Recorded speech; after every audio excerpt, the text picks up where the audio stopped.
محاذ کھول کر ان کو بدنام کرنے کی کوشش کرتی ہے، اور اسی لیے سوشل میڈیا کے جو لوگ ہیں وہ اس چیز کو زیادہ بڑھا چڑھا کر گالم گلوچ کرتے ہیں اور تنقید کرتے ہیں وغیرہ وغیرہ. تو اس سے اب آپ اس بات کو جوڑیں کہ اسی سے یہ بیسکلی جواز فراہم کر رہے ہیں کہ جو ہم نے پچھلی بات کی تھی کہ جی پی ٹی آئی کو بین کیا جائے، یہ ایک ٹیررسٹ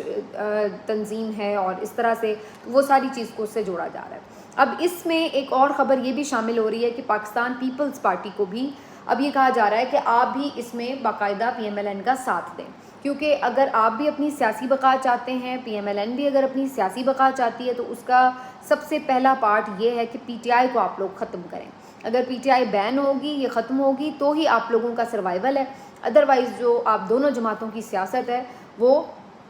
کھڈے لائن لگ چکی ہے. اب پیپلز پارٹی کی طرف سے یہ خبریں آ رہی ہیں کہ پہلے ان کی طرف سے کچھ لوگوں نے ذاتی حیثیت میں یہ بیانات ضرور دیے کہ جی ہم نہیں سمجھتے کہ بین لگنا چاہیے یہ وہ، لیکن اب وہ بھی کچھ سوچ بچار پر مجبور ہو گئے ہیں. پہلے تو ان کی طرف سے کچھ ڈپلومیٹک سے سٹیٹمنٹس آنا شروع ہو گئے کہ اچھا جی ہم دیکھیں گے، اگر پی ٹی آئی کو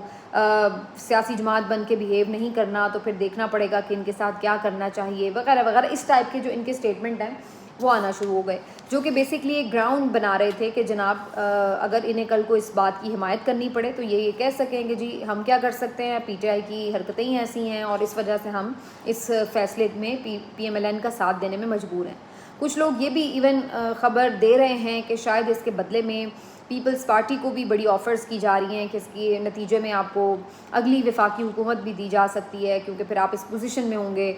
پی ٹی آئی کو بریک کر کے توڑ کے کہ پھر آپ اسٹرانگ ہوں گے، تو اس لیے آپ کی بھی ہم وفاقی حکومت بنوا سکتے ہیں. آپ کو کے پی میں اچھا رزلٹ مل سکتا ہے، آپ کو پنجاب میں اچھی سپیس مل سکتی ہے جو کہ ابھی تک آپ کو نہیں مل رہی، کیونکہ پی ایم ایل این کے خلاف جو سپیس تھی وہ تو پی ٹی آئی نے ساری بھر لی، تو جی آپ کو اس لیے نہیں مل رہی. حالانکہ اب حقیقت یہ ہے کہ اس وقت پی ایم ایل این کی بھی پنجاب میں سپیس نہیں ہے اور پی ٹی آئی بہت آگے جا چکی ہے پنجاب میں بھی،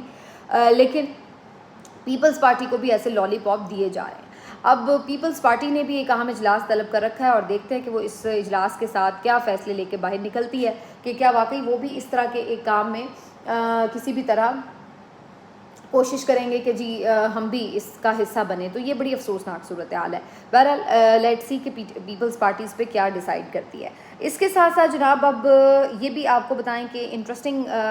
ایک اسٹیٹمنٹ ہے جو فضل الرحمان صاحب بھی بات کر رہے ہیں، اور میرا خیال ہے کہ اس پہ پی ٹی آئی کو ضرور سوچنا چاہیے کہ ایک طرف فضل الرحمان صاحب یہ بات کر رہے ہیں ری الیکشن کی، تو پی ٹی آئی بھی کہیں نہ کہیں اس کے اوپر بات کر رہی ہے. لیکن میں یہ سمجھتی ہوں کہ اگر اس الیکشن کو یوں ہی چھوڑ دیا گیا اور نئے الیکشن کی ڈیمانڈ شروع کر دی گئی تو پھر آپ کو نیا الیکشن بھی ایسا ہی ملے گا، شاید اس سے بھی بدتر ملے. جب تک اس الیکشن، کیونکہ اس میں تو سیف ایگزٹ آپ دے رہے ہیں نا، اگر آپ بغیر اس الیکشن کو ٹٹولے، اس کو کھولے، اس کے جو اوپر ڈاکہ مارا گیا تھا اس کے ذمہ داروں کو پکڑے بغیر، ان کی نشاندہی کے بغیر اگر آپ سب کچھ اوپر پانی پھیر کر نئے الیکشن کی طرف چل پڑیں گے تو پھر تو آپ سب کو سیف ایگزٹ دے رہے ہیں. اس سے کیا ہوگا کہ آپ کو دوبارہ اسی قسم کا الیکشن کرانے کا ایک جواز بھی مل جائے گا، شاید اب وہ بہتر طریقے سے دھاندلی کر سکیں. تو میں یہ نہیں سمجھ میں آ رہی کہ یہ کیوں اس کے اوپر کسی بھی طرح کی کمزوری پی ٹی آئی کی طرف سے نظر آئے. میں بلکہ کل دیکھ بھی رہی تھی کہ آپ لوگوں نے بھی جو مختلف کامنٹس کیے تھے تو آپ کا یہی خیال تھا کہ نہ تو اسمبلی توڑنی چاہیے، نہ استعفے دینے چاہیے، اور نہ ہی ری الیکشن کی بات ماننی چاہیے. اپنا مینڈیٹ ہی واپس لینا جو ہے وہ ان کی اولین ترجیح ہونی چاہیے. تو دیکھتے ہیں آگے چل کے یہ صورتحال کیا بنتی ہے. اب آپ کو بتاتے ہیں جی کہ کل جو ہے ایک اور واقعہ پیش آیا. یہ واقعہ بیسکلی خلیل الرحمان قمر صاحب کے ساتھ پیش آیا. خلیل الرحمان قمر صاحب جو ہیں آپ کو پتہ ہے نامور مصنف ہیں، بہت بڑے ڈرامہ نگار ہیں اور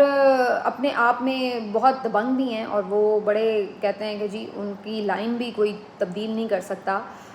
کچھ متنازع بھی رہے ہیں خواتین کے حوالے سے، مختلف ریمارکس کے لیے اور خیالات کی وجہ سے تنقید کا بھی نشانہ بنتے رہے ہیں. ابھی حال ہی میں ان کے ساتھ ایک واقعہ پیش آیا لاہور میں، جہاں پر اب ایک ایف آئی آر بھی کٹ چکی ہے. ہوا یہ ہے کہ یہ صاحب ایک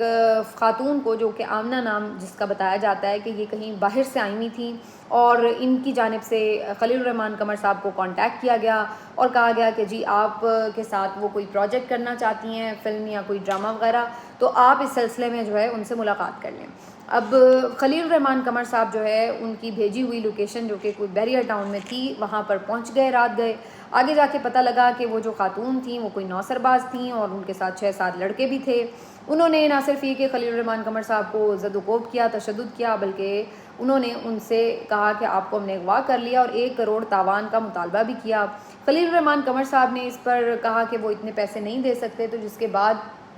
اب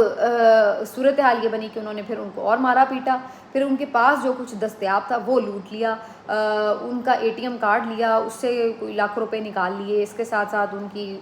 جو فون تھا، کوئی گھڑی وڑی تھی، کچھ نقدی تھی، یہ وہ جو کچھ ان کے ہاتھ لگا وہ سب انہوں نے لوٹ لیا۔ اس کے بعد جو خلیل الرحمان قمر صاحب ہے انہوں نے یہ ساری واقعے کی FIR بھی درج کروائی ہے۔ اب اس کے اوپر کافی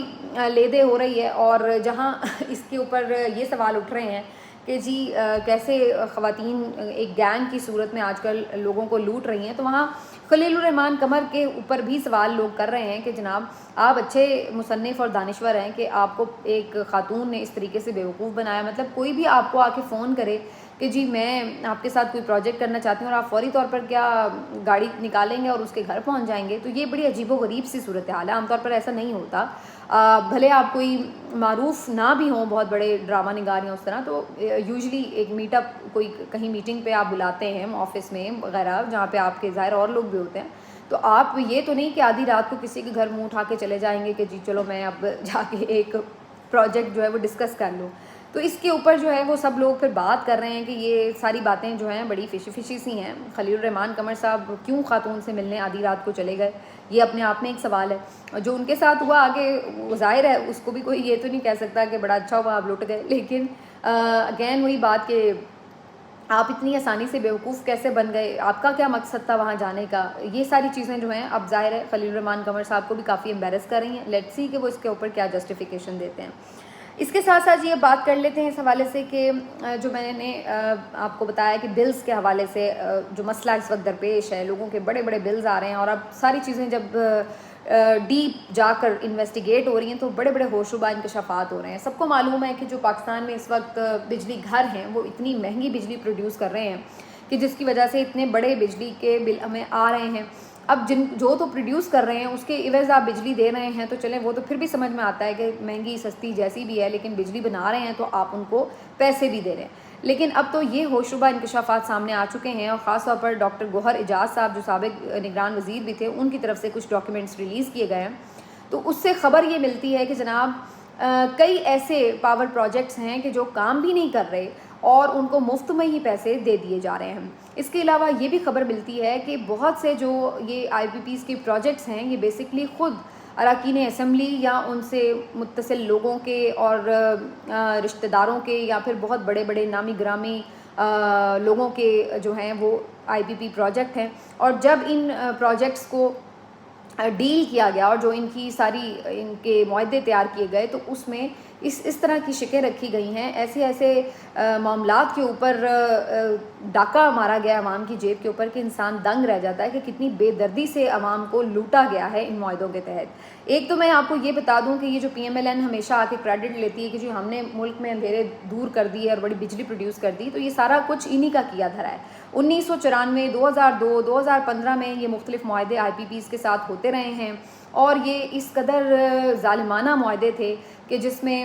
صرف اور صرف آپ سمجھ لیں کہ بجلی گھروں کو ہی فائدہ ہوتا رہا، ان کے مالکان کو ہی فائدہ ہوتا رہا۔ یہ تقریباً 100 کے قریب پروجیکٹ ہیں جو اس وقت کام کر رہے ہیں، اور ان میں سے جو 80% کے مالکان ہیں وہ پاکستانی ہیں اور کچھ جو ہیں وہ چائنیز کمپنیز کے ہیں۔ اس کے ساتھ ساتھ جو مزید خبریں ملتی ہیں اس کے مطابق 37% کی کیپیسٹی 25% سے بھی کم ہے، یعنی 75% وہ کام بھی نہیں کر رہے، اس کے باوجود بھی ان کا بوجھ حکومت پاکستان اٹھائے ہوئے ہے۔ 60 سے زائد ایسے ہیں جو کہ 25% سے زیادہ کام کر رہے ہیں، اور ان میں اگر مالکان کی بات کی جائے تو زیادہ تر شوگر مل مالکان ہیں، فوجی فاؤنڈیشن، ماسٹر ٹیکسٹائل، میڈیا مالکان سمیت دیگر لوگ ہیں جو ان پروجیکٹس کو اون کرتے ہیں۔ جو سب سے زیادہ آپ کو حیرانی ہوگی سن کے، یا شاید اب تو حیران بھی نہیں آپ ہوتے، وہ یہ کہ جو وزیر اعظم کے اپنے صاحبزادے ہیں سلیمان شہباز صاحب، ان کا بھی IPP کا پروجیکٹ تھا، جس میں اگر ہم صرف لمبے چوڑے نہیں، صرف پچھلے 3 مہینے جو شروع کے 2024 کے جنوری، فروری، مارچ کے، صرف وہ ہم دیکھ لیں تو آپ کو اندازہ ہوگا کہ سلیمان شہباز